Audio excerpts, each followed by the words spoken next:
Characteristics of the story, মানে story নিয়ে details যে ক্যারেক্টারিস্টিক্স আছে এই নোটটা আমরা পড়বো এবং বোঝার চেষ্টা করবো। চলুন শুরু করা যাক।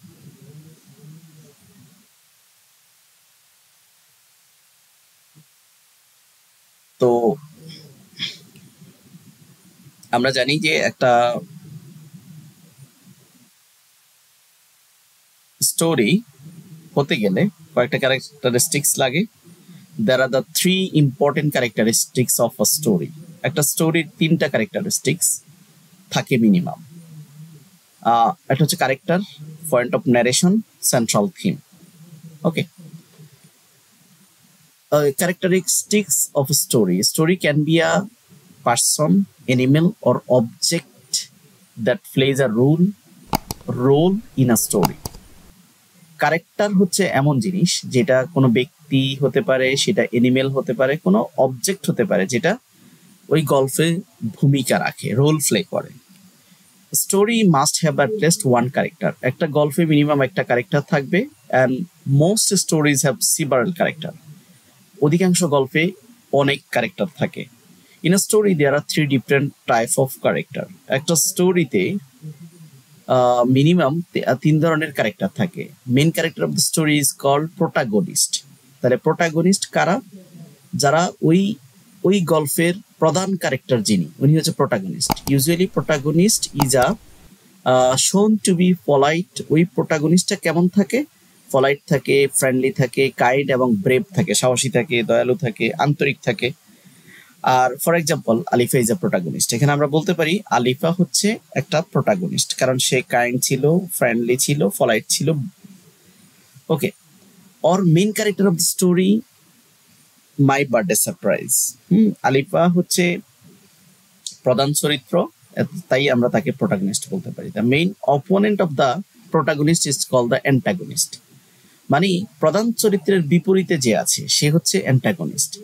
হি or she works against the protagonist.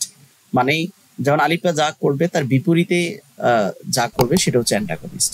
For example, এখানে তো মাই বার্থডে সারপ্রাইজে এরকম অ্যান্টাগনিস্ট কেউ নাই, তো এখানে বলছে Cinderella wicked step mother is the antagonist of the Cinderella. Story of Cinderella. Cinderella গল্পে সিন্ড্রেলা হচ্ছে অ্যান্টাগনিস্ট। এরপরে একটা স্টোরির সেকেন্ড যে পয়েন্টটা থাকবে পয়েন্ট অফ ভিউ, যেটাকে আমরা সংক্ষেপে বলতে পারি POV. The point of view of the story tell us who is telling the story, মানে কে গল্পটা বলতেছে। Sometimes the character tells the story. কখনো কখনো একটা ক্যারেক্টার এই গল্পটা বলে। It first person point of view হতে পারে, বা you will get a lot of I. অনেক সময় তুমি বা আপনি একটা স্টোরির মধ্যে মানে ফার্স্ট পারসন পাবেন, মি পাবেন, উই পাবেন in the first point of view. For example, I wanted to give a surprise, he told me to go to the field. When the story is told by a narrator to the reader, it is called the second person. মানে যখন গল্পটা কোনো narrator রিডারকে বলে তখন এটাকে আমরা second person বলে থাকি। You will notice a lot of yours, এগুলোকে আমরা second person point of view বলি। For example, you have a lot of friends but you like to spend more time with your grandmother. In the third point of view, a narrator from outside of the story tell the story, and you will get a lot of he, she, it, they, যেগুলোকে আমরা মানে third person point of view বলে থাকি। For example, whenever he said was said well, and whatever he did done gracefully. তো এগুলো হচ্ছে point of view. তারপর central theme. The theme of the story is a message. থিমটা কি? এটা হচ্ছে main message writer wants to give the reader, যেটা লেখক তার পাঠকের উদ্দেশ্যে ছেড়ে দেয়, বা পাঠকের উদ্দেশ্যে যেই স্টোরিটা লেখা হয়, যে মেসেজটা দিতে চায়, সেটাই হচ্ছে theme. In a story you may find more than one theme. একটা স্টোরিতে তুমি অধিকাংশ থিম পেতে পারো। The central theme of the story is a lesson that the author wants you to learn.